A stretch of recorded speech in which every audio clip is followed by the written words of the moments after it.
Le 7 novembre 1944, 3 mois après la libération de Paris, l'Assemblée consultative provisoire se réunit pour la première fois dans la capitale, au Palais du Luxembourg. Pensée dès 1941 par le général de Gaulle, cette assemblée d'abord réunie à Alger vise à donner une représentation politique à la France combattante. Composée des mouvements résistants, des partis politiques et des territoires engagés dans la guerre aux côtés des Alliés, elle a pour mission de rendre des avis sur les décisions du Comité français de la libération nationale. C'est une création originale, sans précédent dans l'histoire parlementaire française. L'Assemblée consultative réunie au Palais du Luxembourg symbolise la continuité de la légalité républicaine dans une France encore en guerre.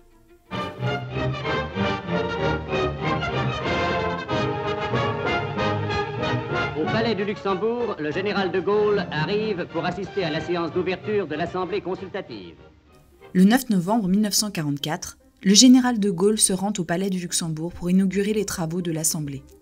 Après une longue ovation, il prend place à la tribune pour rendre hommage aux combattants de la première heure et aux Français qui les ont progressivement ralliés. Pour le général de Gaulle, cette réunion à Paris de l'Assemblée consultative marque une nouvelle étape sur la route qui mène à la fois vers la victoire et vers la démocratie. L'Assemblée consultative provisoire tiendra au Palais du Luxembourg 120 séances publiques, discutera 55 rapports, posera 654 questions écrites, 177 questions orales et répondra à 24 demandes d'avis du gouvernement. Elle débattra de sujets essentiels pour la France. La mise en place de la sécurité sociale, des comités d'entreprise, la réorganisation de l'armée ou encore la politique budgétaire et monétaire du gouvernement. Le 15 mai 1945, au lendemain de la capitulation allemande, le général de Gaulle vient célébrer la victoire devant l'Assemblée consultative provisoire.